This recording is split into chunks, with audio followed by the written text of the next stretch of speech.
Welcome once again here on the Regional Radio Sports Network. My name is Paul Condry. I'm the president and founder of Regional Radio Sports.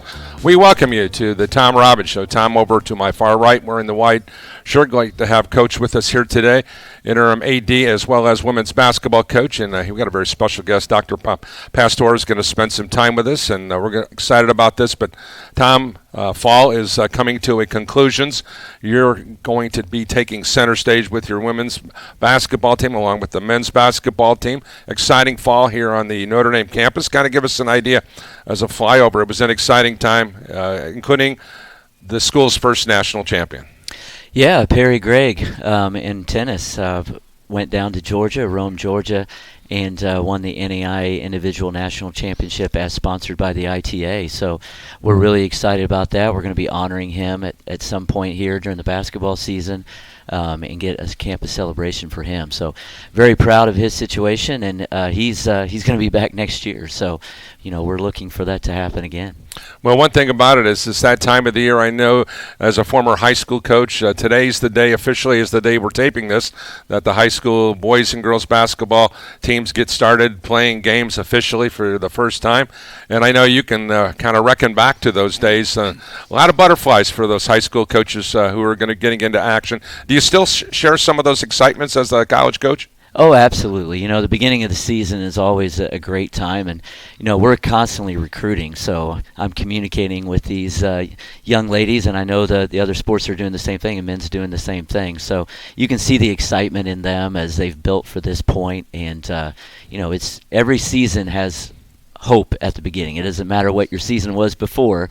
That beginning always has hope, and that's an exciting experience to have with kids. When we talk basketball, we would be remiss if we didn't start this version of the Tom Robbins Show without mentioning the legendary Bob Knight, who recently passed away. Bob Knight probably had as much an effect on high school and college athletics, and especially basketball in our state. I know Mike McBride is a disciple, I would say.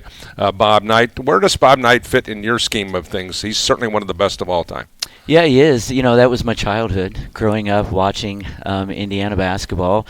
I was one of those out in the country kids that had like three TV stations, and one of them carried all the Purdue games and all the Indiana games. So, that was my entertainment. We didn't have the entertainment that kids do today. So, I watched a lot of Gene Cady, and I watched a lot of Bob Knight. And had that experience. It was. All right, we've got a very special guest. Who do you got lined up for us today? This is Dr. Pastor. Dr. Pastor is a special assistant to the president. He's come in to help us chart a course forward for the athletic department, and we're currently working on, at the very beginning stages, of putting together a strategic plan for the athletic department to grow and to integrate with all the other things that our college is doing in terms of their own strategic plan for the institution. So we're really excited about this. He's been with us now, I think about a month and a half, maybe 2 months. Yeah. It feels like he's been here for a year, to be honest. I mean, it's been very comprehensive. So we're really excited about what this can end up being for us. Bob, kind of just take a look at where, as you're coming into looking at the vision that you all see here, and we had Dr. Clark with us a couple shows ago, and he was so eloquent in regards to his conversation about what it was going to be. But it's always neat to have a fresh set of eyes come in and take a look at what's going on. And obviously you've got a great fundamental base, especially with men's and women's basketball. You have two of the finest basketball coaches I've ever encountered in my 35 years as a journalist and 10 years as a coach. Kind of give us an idea as you kind of look at that. And, of course, Omar, what he's done with soccer is really kind of turned things around. And we've talked about tennis, but with even a small amount of sports, everybody has had a great successful trip. Absolutely. For a small program, they've been extremely successful, both on the regional and the conference level as well as the national level. It's an easy thing to come in and take a look at and then try to figure out where we're going to go. I think for some of us, it's a question of institutional support. Are we at the point where we need to be institutionally? And the rest of it is going to be, where do we want to go in light of the strategic plan that Dr. Clark has put together, which is a very strong plan for the college to go to. I know another thing that we certainly need to bring up at this day and age. You're also involved as the kind of the liaison and the main guy in regards to Title IX, and that's something I think is something. I know we've all been affected. All my daughters were involved in education-based athletics. I know, Tom, your kids are involved in that, and you're coaching gals. And I just think that in today's day and age, the more we can empower young women, the better our planet's going to be. So my daughter is a graduate of 2 years ago, I think. She was a soccer player here and played under Omar. So I know how the importance of women in athletics is, and to empower them to have the kind of opportunities that men have had for so many years. And when I first started working, my Title IX experience was purely about athletics. And of course, obviously, that has evolved into a lot of different areas for the college and for all colleges. So I think we're in pretty good shape from Title IX perspective. So that obviously is going to come into consideration too when we do the strategic plan as well. You don't think, Tom, the obvious thing when you have daughters who are involved in athletics, you look at things in a really different light than most people who don't have daughters who are involved in education-based athletics. And when you're involved in education-based athletics, as you and I are, whether me from a sportscaster's perspective, who had daughters actively involved, or as you as a coach, you understand things in a completely different light because you can see them when they come in as, as kind of snot-nosed freshmen coming in. By the time they leave, they're beautiful young ladies ready to kind of tackle the world. And to me, it's the most, it's the coolest thing in the world to see that development. Yeah, absolutely, and you see the competitiveness. Oh yeah. That they have. You're talking about my daughter's growing up, and my wife was an athlete as well. She was a three-sport high school athlete. So you see the competitiveness and the importance that they put on their performance and how important it is to them. And I was one even as a child, talking about the 3 stations that I got, always watch the Indiana high school girls basketball tournament all the way through, as much as they would broadcast. I've always been one that has enjoyed watching different ways that the game is played in different sports, and how women can really bring a lot to the table. Dr. Pastor, let's go back a ways. Let's talk about how you got involved in this line of work as a career. Obviously, there's been a lot of stops along the way. You've been successful in really kind of every endeavor that you've kind of undertaken. Kind of give us an idea as we take you back. Tom shared some of his vision of being a little kid watching hoops and growing up around hoops. How about you? We're going back a long way now, so hopefully my memory will continue to serve me well here. I went to college at Mount St. Mary's University in Emmitsburg, Maryland. I was a history education major. It was not my intention to be a student affairs specialist. That job didn't exist really at that particular point. So I taught for a year. I went back, got my degree and a master's in counseling, and then came back to Mount St. Mary's as a student affairs person. I've been doing it ever since.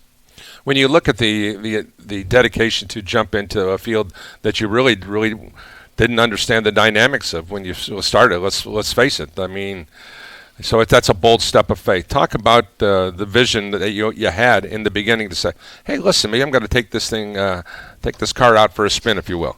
Well, I think of my experience as a residence hall director when I was getting my master's really kind of set that. I had been an RA at Mount St. Mary's for 2 years, and that kind of got me involved. But there were people who mentored me in that area, which I think is an important piece of going into any kind of profession. And they took me under their wing, and I probably have to admit that I was probably a little bit cocky and didn't even think about failure at that particular point. So, that's what happens when you're young and you go into a line of work. Well, I know, taking a look at the resume, University of San Diego, California, St. Joseph College, of course, in Rensselaer, Marietta College in the OH, and then, of course, the University of St. Francis in Fort Wayne. So each one of those steps along the way, you've put yourself in a position to make an impact there. As you look at those steps in the journey along the way, anything in particular that happened along the way that has continued to enhance your skill set? Well, I think probably the opportunity to work with students. That's where my passion is. I'm not big on meetings. I don't like meetings that very much, and God, you and I are on the same team. but I do very much enjoy my conversations and work with the students. That probably has. When I went to the University of San Diego, it was quite a change from a small college person to a larger university, Sure. and it kind of impacted me to the point saying that that's not what I wanted to do, and so I left there 3 years later to go back to working in smaller institutions because that's where my passion lies. Tom, from your perspective, I know you've got questions for Dr. Bob Pastor, who's our special guest here today. Tom, what can you touch base with Dr. Pastor about? Yeah, sure. Well, give a little background. So, we've had, speaking of meetings, we've had a few meetings leading up to. But you have to at the Yeah, beginning, right? no, absolutely. Yeah, it's very necessary. Very necessary. And there's more coming. So. Yeah, very true. But we've done a lot of basically fact finding, and Dr. Pastor has been doing a lot of fact finding for himself for the department, and I know he's learning some things.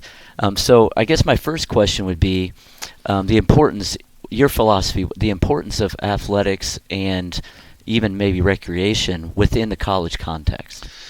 Yeah, so the schools that I've worked at have been Division I NCAA schools, University of San Diego, Mount St. Mary's. They've also been Division II. St. Joe's was a Division II college. And then NAIA, both here, Carroll, as well as St. Francis.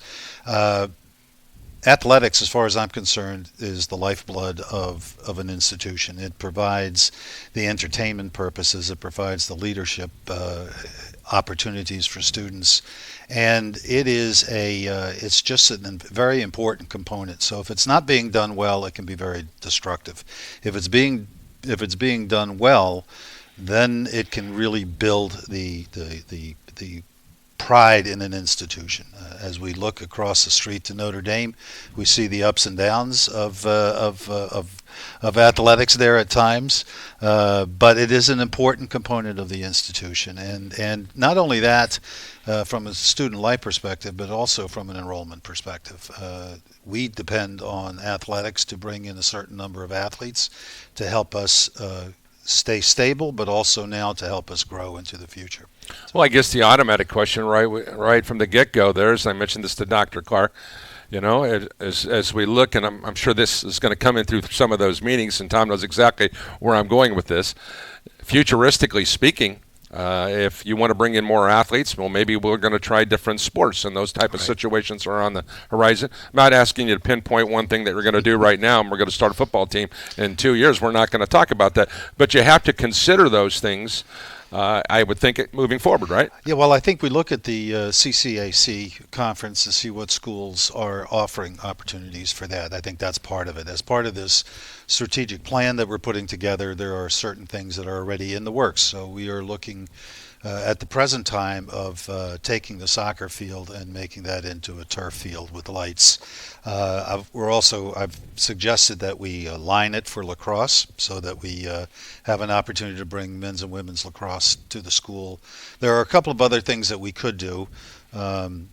Bowling comes to mind, which is catching on a lot, especially in the CCAC, and then also esports is another opportunity. Those are not the most expensive things. Esports, yes, because you got to buy the equipment, but those are opportunities to expand athletics. There is another discussion about making sure that the soccer field is put in a position where we could put a future track around it, so that we could do cross country as well as track and field. So those are in the discussion stages. Nothing has been approved, but those are kind of the areas that we're going into. Tom, you know this as well as I do, that if you look at the conference alignments currently, obviously there's the most recent development is Viterbo has joined the Chicagoland Collegiate Athletic Conference, but there's always talk about School A going from point A to point B, and we're going to see that. That's just part of the nature of education-based athletics. The NEI certainly hasn't had to deal with the wholesale changes that we're seeing at the NCAA Division I level, but we're still seeing some of that. But we're also seeing the introduction of new sports, as Dr. Bob Pastor kind of mentioned about those, but we're seeing other sports like volleyball, men's volleyball coming into the forefront. If you look at the IHSAA, they're telling me that boys volleyball is the fastest growing sport in the IHSAA sphere of influence. So those are all those kind of things that you have to consider when you guys get together and talk about those sports. Do you sit down and say, okay, here's something I need to consider, and here's the reason why? Is that how these meetings go? Well, yeah, I think so. I mean, you're looking at the resources that we have and, what we can afford, and what sort of support you need in place for those things. I know for our conference in particular, adding, you talked about Viterbo, adding new institutions is important, but even more so than that is adding sports, I think, is important for our conference. Our conference would definitely like to see us expand our offering. One of the things that makes us limited as a conference is we have a lot of schools in our conference that don't have all the sports. Unlike maybe a Crossroads League that they have 10 members, but they have a full offering of sports throughout most of their institutions. We're not in that situation. So I do think as a college for Holy Cross and for the CCAC, adding sports would be healthy for us, but also healthy for our conference. And let me just comment on that, because I think the men's volleyball is I had it at the University of San Diego. I also had women's volleyball there. That's an important piece, but what it brings to my mind is the limitations that we have of our athletic facility. This building, I don't think necessarily was designed for an NAIA varsity sports complex. Sure. And so we have some limitations with locker rooms. We have limitations with one gym. I know how much Tom and Mike practice and use that facility. To add another sport to it could be really difficult in the long run. But that is part of the strategic planning process, right? You come up with these things and then you put this out there and say, okay, well, this is where we want to head, and what do we need to do to get there? Give us an idea where you guys are at in regards to corporate fundraising and stuff, Dr. Bob Pastor, because I think that's something that is something that corporate America needs to get involved in education-based athletics. If there's anything that our local businesses and corporations can do to make a difference in our community, is get involved in education-based athletics. I don't care if it's an NAIA school or an NCAA Division I school. Their involvement is paramount to the success of those institutions. Absolutely. I mean, there's not an athletic program that I know of that is fully funded through other things other than the institution. So anything we can do to bring in future revenue will help relieve that for the institution. We are piloting, or we are getting started, the Saints Athletic Association, which people can join to support not only the overall athletic program but also individual sports if they'd like to do that, either for operational benefit but also for scholarship benefit. And then Eric Mahone, our really good tennis coach who has been very successful.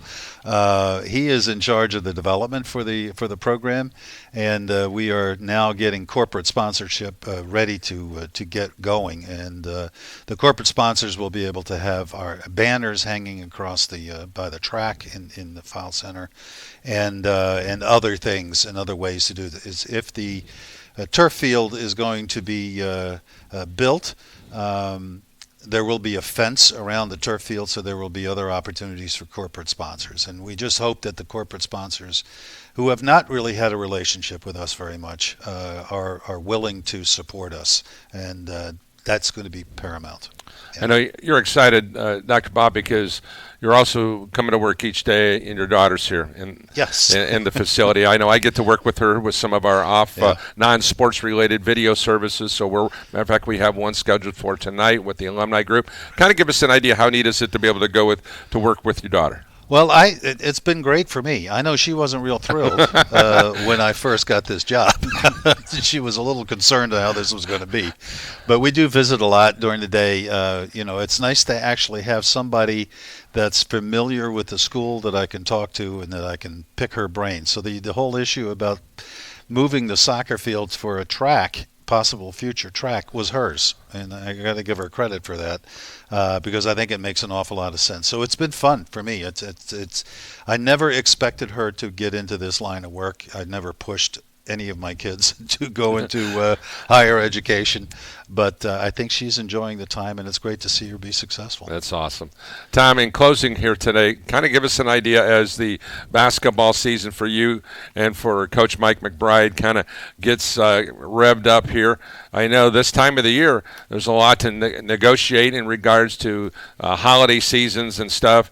And one of the things, and I guess it's probably my biggest beef, is that you're playing conference games already early on in the season. I just wish the CCAC would do something to allow you guys to have some wiggle room. Playing just 2 or 3 non-league games just doesn't seem to be enough, because now, man, you're right into conference play. And let's do everybody else a favor. Let's make sure that when IUSB and Holy Cross play, let's not make sure when the kids are away at break, because there's nothing better when you see those two local schools play with a full gymnasium, regardless if it's here at McKenna Arena or at the student activity. So we need that. That's important. Yeah, absolutely. You know, last year we had the IU South Bend matchup during Christmas break, and that was a real downer. We do have our first matchup with them coming out of Thanksgiving, so be a Wednesday night situation here at McKenna Arena. We're expecting a good crowd.